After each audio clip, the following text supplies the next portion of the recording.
better spell for the rest of your breakfast, Mickey. Movie stars come first. Tell Granny more juice for Aunt Opal, and Uncle Jake would like another pot of coffee. Right. Now, don't forget, tomorrow it's my turn to serve him breakfast in bed. Well, all right, Jethro. Hurry now. Goodness knows, Jed, I ain't one to complain. But when able-bodied folks have to have their victuals toted up to bed to them, I think it's downright sinful and lazy. Especially when they bear the proud name of Clampetts. Well, I reckon movie picture actors like Cousin Jake is used to living a different kind of life from us, Granny. Besides, the young'uns don't seem to mind fetching and toting for him.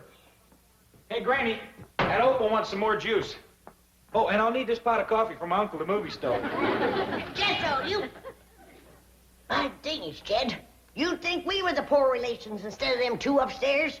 Now, Granny, I don't hardly think it's fitting for you to be calling a big movie star like Cousin Jake poor relation. I ain't never seen him in a movie picture. Have you? Well, Granny, you and me don't go to a whole heap of pictures neither. Well, I've seen enough to know who stars and who ain't. That's more than he does. What do you mean? Well, I got to asking him questions last night. He don't even know Hoot Gibson. Go on. Everybody knows Hoot Gibson. He don't. He don't know Dustin Farner, Ken Maynard. He don't even know Jack Hoxie. He was a green in you. Why, them is the hardest riding, straightest shooting, moving picture stars there is. Of course. But do you know who your cousin Jake wants to put in a movie picture? Who? Some fella by the name of Marlon Brando. I kind of admire that in Cousin Jake. Ain't everybody take a chance on a new fella nobody ever heard of. Good for you, Cousin Jake. How long do you think you're going to get away with this movie star masquerade? It won't be a masquerade once I make a picture with Marlon Brando. I'll be a star. You've never made a picture with anybody. What makes you think you can get Brando? With this mansion and Cousin Jed's money, I can do anything. Hon, it's Hollywood psychology. When you look like you don't need a job, everybody wants you. In your case, it'll be the police. Baby, I am not doing anything illegal. I am merely accepting the hospitality of my cousin, Jed Clampett. You're also spending his money, and you're not even sure that he is your cousin. Neither is he, which makes it all work out very nicely. How do you know he's your cousin? 'Cause he says so. And the word of a Clampett is good enough for me. His being a Clampett don't make him your cousin. No, but his saying so does. How come? 'Cause he's a Clampett. And the word of a Clampett is good enough for me.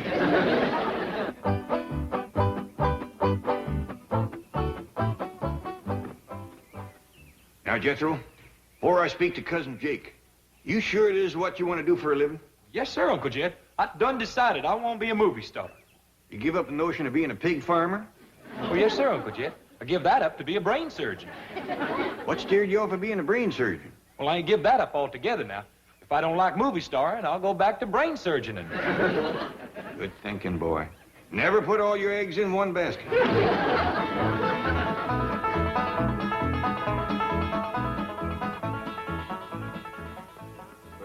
Excuse me, Cousin Jake. I hate to bother you. I know you're powerful busy being a movie star, learning your parts and all, but if you could spare me a minute, I'd like to ask you a favor. Quite all right, Cousin Jed. What can I do for you? Well, I know you're figuring on making a picture with this feller, Brando. Marlon Brando, yes. Yeah, that's a feller. Well, now, Jethro here has got a right powerful hankering to be a movie star. And I figured, since you're using an actor nobody ever heard of, couldn't you just as well use Jethro? Use Jethro instead of Marlon Brando? I'll make it up to you any way I can. Of course, I ain't got much to offer except money. But you're welcome to that. How much money? Much as you need. 5, 10 million? You know, there's a lot of Brando in that boy. It's fantastic. He is Brando. Jethro, let me hear you yell, "Hey, Stella!" I don't know nobody named Stella. Pretend you do. Howdy, Stella. Hey, he took that off real good. Just like he knowed her. Cousin Jed, I think that you have come up with a great new discovery. Well, Well, now, I can't claim the credit. After all, it was you discovered he was a great actor. Yes, yes. Well, now, I'll tell you what. Jethro, there's a Marlon Brando movie playing in town. I want you to go see it. Study Brando. Learn all you can. All right? Is it all right, Uncle Jake? Hop to it, boy. Yeah, I want to be a movie star. Well, thank you, Cousin Jake. Thanks a million.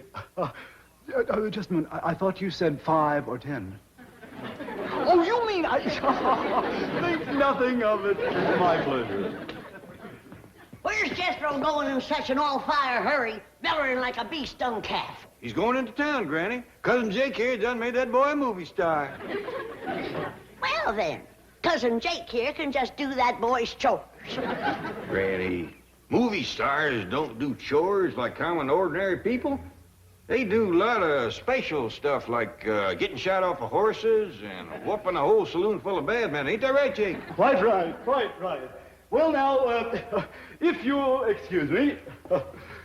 You see, Granny, that's the kind of stuff he does. I still say he ain't no Hoot Gibson.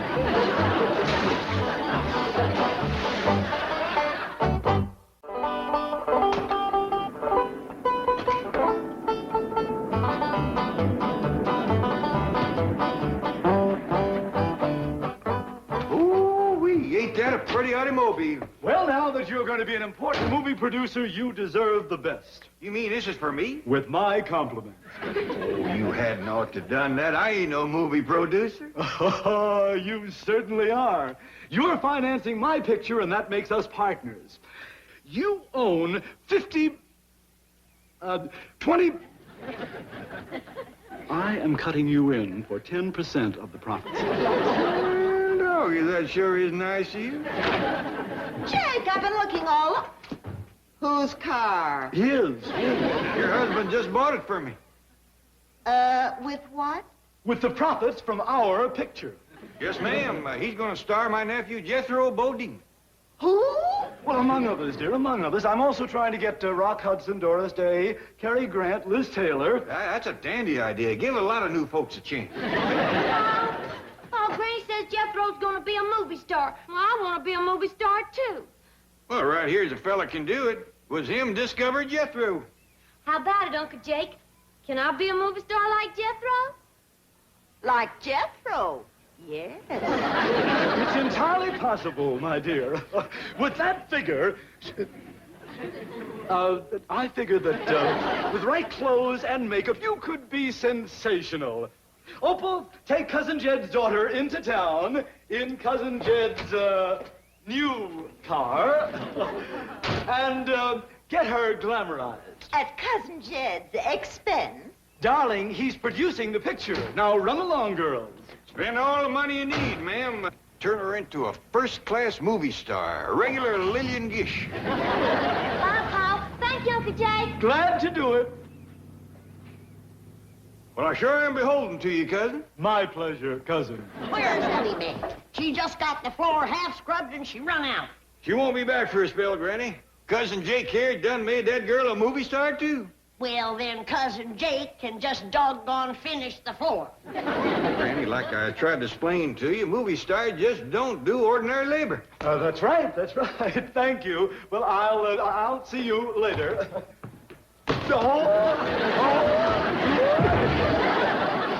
He's getting better every time, Granny. I still say he ain't no Hoot Gibson.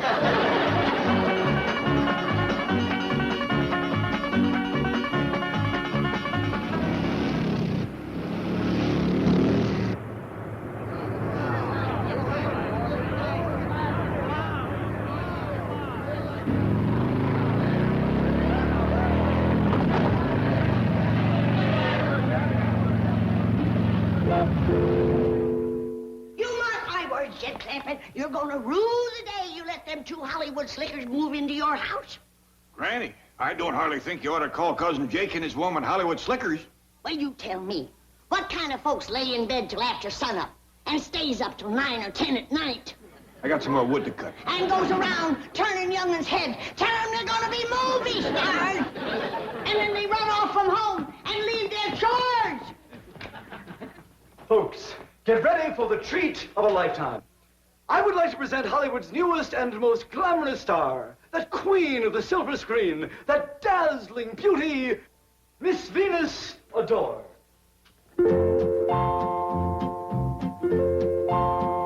Howdy, ma'am. Howdy, Paul.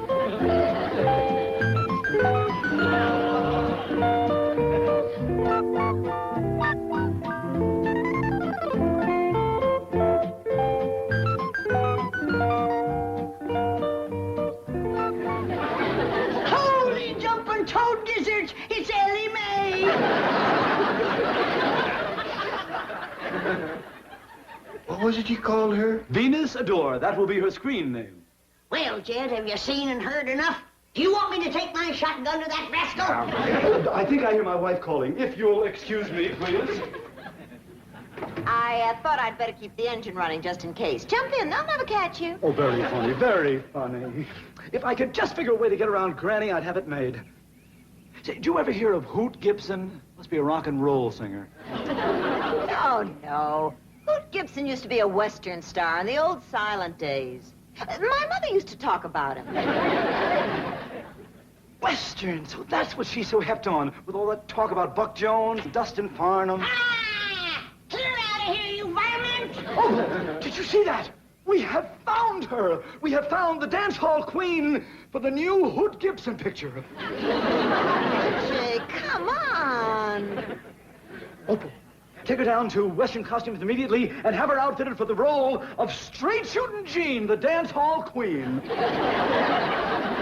Oh, I can see that big scene now, with her sitting on the piano, singing her song, and Hoot Gibson comes riding into the saloon on his horse, sweeps her up into his arms, and rides off into... Hold on. You're just wasting time standing there giving me talk like that. I am? Yeah! Let's get going, Opal. If Hoot Gibson needs me, he's got me.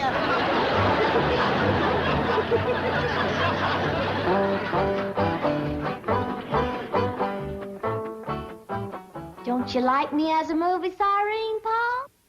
Well, yeah, Ellie, of course I do. You're something to see. I bet you're going to be a bigger movie star than Pearl White. Of course, you're going to look a lot better when you get your hair fixed. Oh, it is fixed. Hey, you don't say. Cousin Jed, I think you better come out here. Some crazy kid is racing up down your driveway on a motorcycle. Look out! That there was Jethro. Oh, boy. Jethro, listen, you can't ride those things in the house.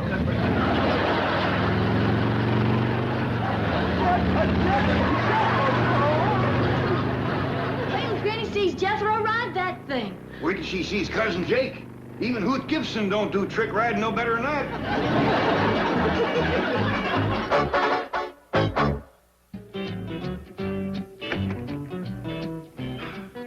Gee, we weren't expecting you back for a couple of days. How was the trip? Fine. How are the Clampetts? Oh, fine. That is to say, fine now. There was a little mix-up the day you left, but... No, what kind of a mix-up? Seems there are two J.D. Clampetts back here. Jake Clampetts, an out-of-work actor who is habitually overdrawn.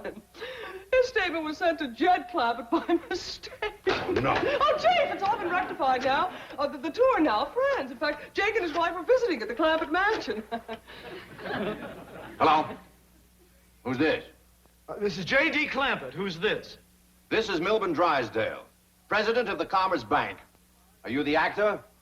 Yes, but I already have the financing for my new picture. My cousin, Jed Clampett, is putting up the whole $10 million. Try me next time. All right, Granny, let's try it again.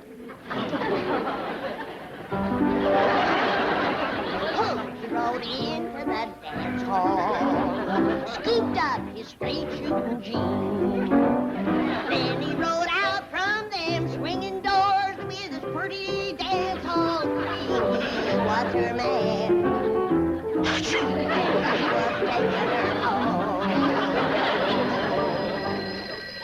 Hello. Look, Mr. Drysdale, we are very busy rehearsing for the new picture. Hello! Listen, you crook! Hello! Something amiss, Chief? Chief, my woman's intuition tells me all is not well. You are fired. I was right. As soon as you drive me up to the Clampetts. A reprieve. Duke, I'm right perplexed. First Elly, then Jethro, now Granny, all acting like there was chickens got into the corn man. Hi, Uncle Jed. Of course, I could anger myself up and put a stop to the whole thing, but I'd much rather they'd see for themselves how darn foolish they look. Uncle Jed, look, no hand. I don't know about you, Duke, but it's getting too noisy for me out here.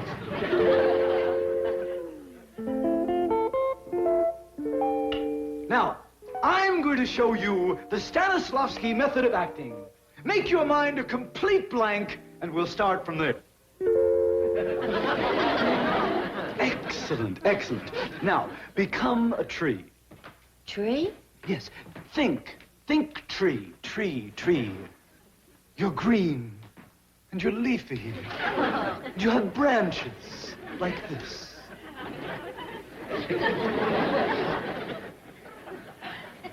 Howdy, Pa.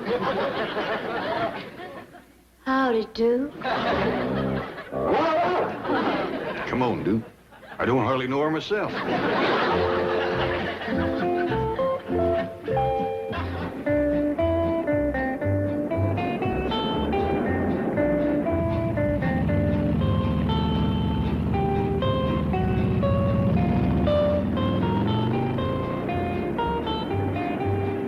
Here comes that nut on the motorcycle.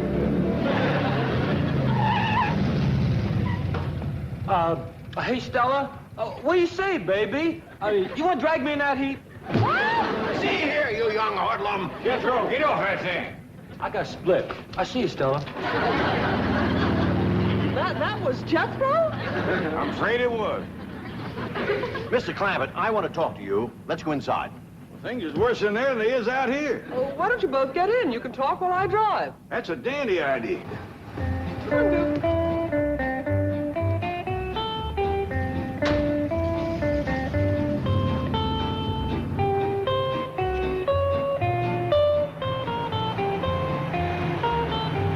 But, Mr. Clampett, even if he is your cousin, you can't let this foolishness continue.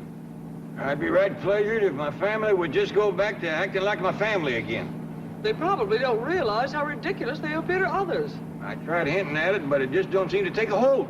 Well, the lure of show business has turned many a head. Chief, if I solve this problem, may I have my job back? With a raise. Hang on, everyone. Here we go.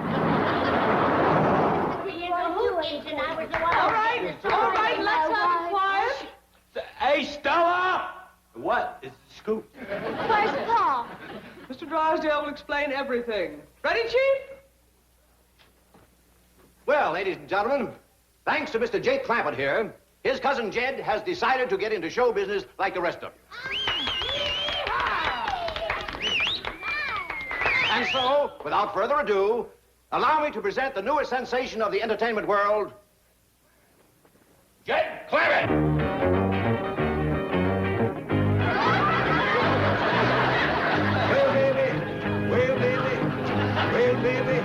Well, baby, oh, baby, oh, well, baby, yeah, baby, well, baby, oh, yeah, oh, yeah, oh, yeah. I declare, Elly, your Pa's acting like a darn fool. Sure does look funny. Oh, baby, yeah, baby, And he's making a noise like a stepped-on frog. yeah, baby, yeah, baby. I reckon the men folks in this family just ain't got good sense. I wouldn't talk so much if I was you two. You look pretty darn foolish yourself. Well, so do you. You know something? I guess we all look darn foolish. Folks, the next number is a special for my cousin Jake here, because it was him made me what I am right now.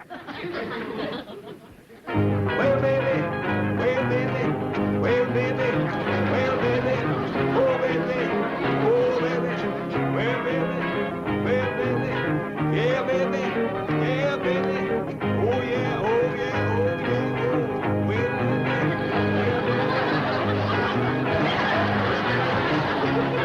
well, baby, oh,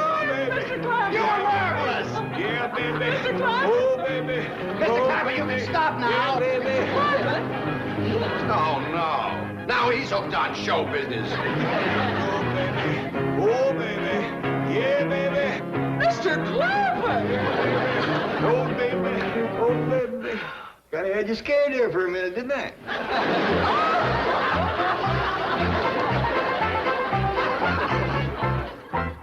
And now back to your regularly scheduled program.